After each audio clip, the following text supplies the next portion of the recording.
आम्ही आलोय अशा तुंगभद्रा नदीच्या काठावर बसलेलं सुंदर असं शिवाचं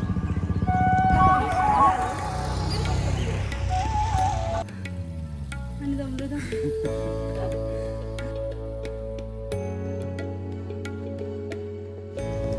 दगडात साठलेली शांतता, हवेत मिसळलेला इतिहास आणि सूर्यास्तात रंगलेली भव्यता, नाव न सांगताही ओळखू येणारं ठिकाण म्हणजे हम्पी.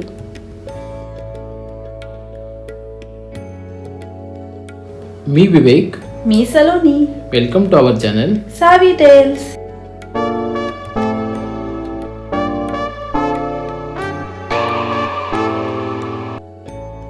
हम्पी एक्सप्लोर करण्यासाठी आम्ही थांबलो होतो हॉस्पेट येथे आणि आत्ता आपण निघालो आहोत हम्पीतील प्रसिद्ध ठिकाण एक्सप्लोर करण्यासाठी.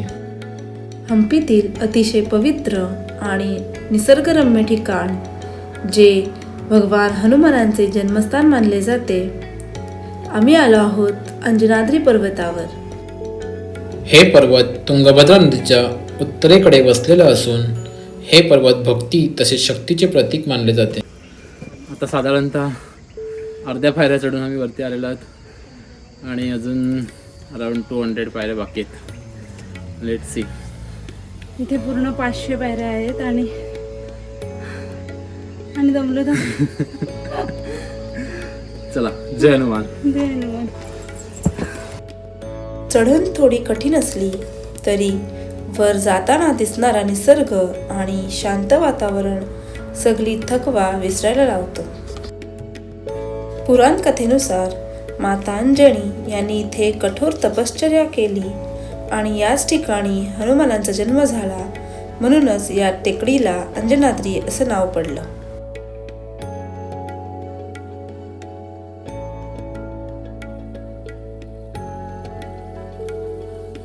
अंजनाद्री हिल्स हे ठिकाण विशेषतः सनराईज आणि सनसेटसाठी खूप प्रसिद्ध आहेत. इथून संपूर्ण हम्पीचा अप्रतिम नजारा दिसतो. दगडी टेकड्या, तुंगभद्रा नदी आणि पसरलेली ऐतिहासिक वास्तू. सनरूफची मजा घेत आम्ही निघालो हम्पीतील पुढील लोकेशन एक्सप्लोर करण्यासाठी. हम्पीतील बहुतांश ऐतिहासिक ठिकाणे हे साऊथ हम्पीमध्ये लोकेटेड आहेत, जे की अंजनाद्री पर्वतापासून 20 किलोमीटरच्या अंतरावर आहेत. तुंगभद्रा नदीच्या काठावर वसलेलं सुंदर असं मंदिर जे शिवाला समर्पित आहे. आम्ही आलोय विरूपाक्ष मंदिर. हे विरूपाक्ष मंदिर हम्पीतलं एकमेव मंदिर आहे येथे आजही पूजाविधी केली जाते.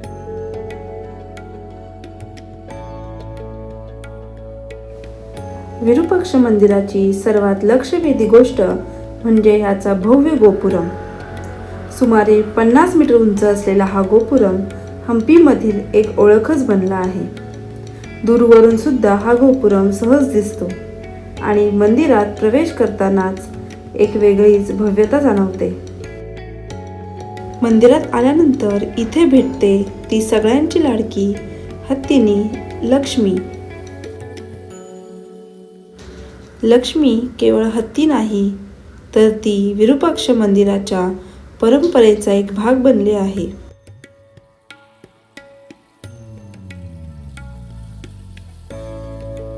मंदिर परिसरात उभी असलेली लक्ष्मी पाहिली की इथल्या श्रद्धा, परंपरा आजही जिवंत असल्याची जाणीव होते.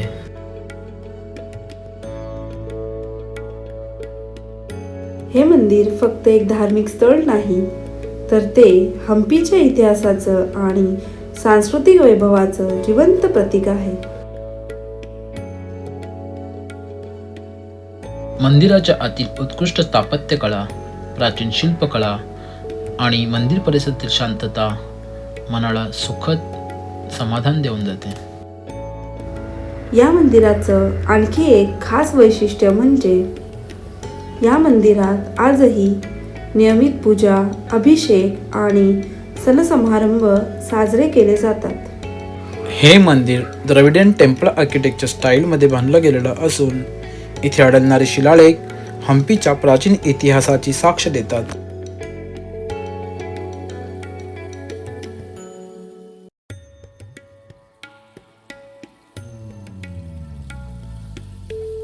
विरूपाक्ष मंदिरातील ही एक गोष्ट सर्वांनाच आश्चर्यचकित करते, ती म्हणजे मंदिराच्या आत असलेल्या एका खोलीतील भिंतीवर मंदिराच्या भव्य गोपुरमचं उलटं प्रतिबिंब दिसतं.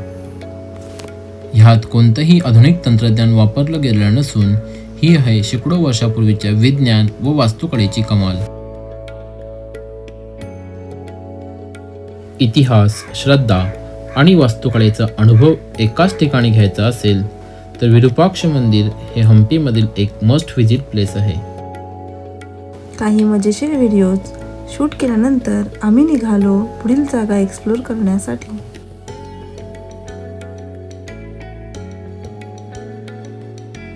आता आम्ही आलोय कडेवेकालू गणेश मंदिरात.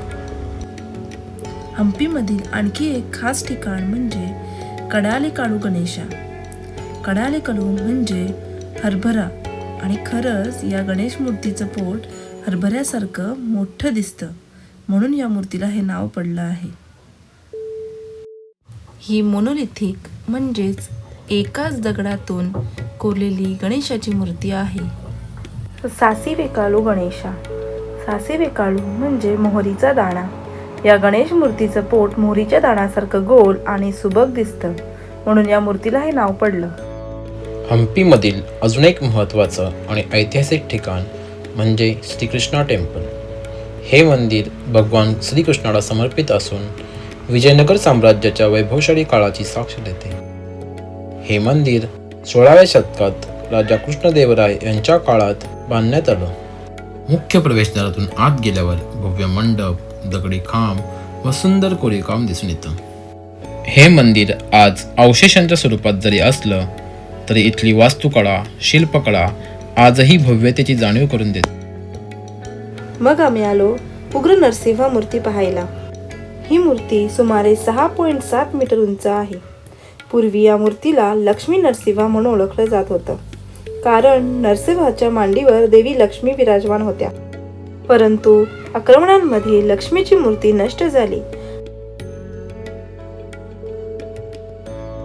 श्री लक्ष्मी नरसिंह मंदिराच्या अगदी बाजूला वसलेलं दुसरं महत्त्वाचं मंदिर म्हणजे बडा शिवलिंग. हे शिवलिंग सतत अर्धवट पाण्यात बुडालेलं असल्यामुळे साधं पण अतिशय प्रभावी भावतं. हम्पीमधील सर्वात गूढ आणि वेगळं मंदिर म्हणजे अंडरग्राऊंड शिवा टेम्पल. हे मंदिर ग्राउंड लेवलच्या खाली बांधलेलं आहे. आत गेल्यावर एक वेगळंच शांत गूढ वातावरण जाणवतं.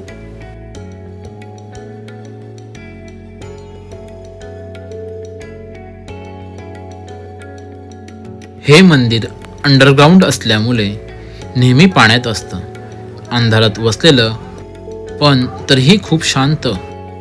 इथे उभं राहिल्यावर वेळ जणू थांबल्यासारखी वाटते आणि आपोआप मन शांत होतं. हम्पीमधील अतिशय खास आणि कलात्मक मंदिर म्हणजे हजाराराम टेम्पल.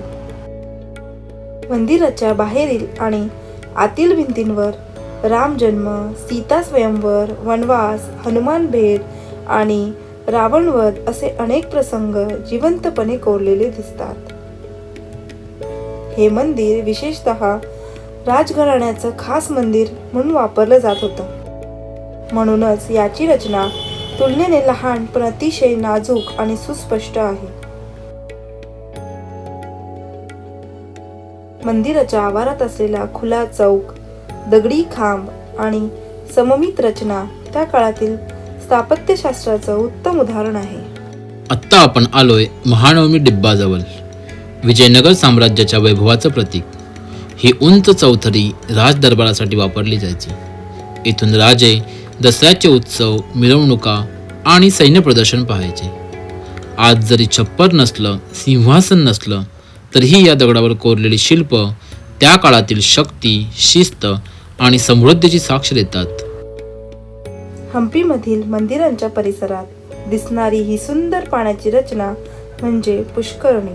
पुष्करणी म्हणजे मंदिरांशी संलग्न असलेली पवित्र जलकुंड. खूप जास्त ऊन असल्यामुळे आम्ही आमच्या पहिल्या दिवसाची सांगता इथेच केली. आमची ही व्हिडिओ आवडली असल्यास आम्हाला लाईक करा, कमेंट करा. आणि आमचा डे 2 हम्पीचा ब्लॉग पाहण्यासाठी आमच्या सावी टेल्स या चॅनलला सबस्क्राईब करा.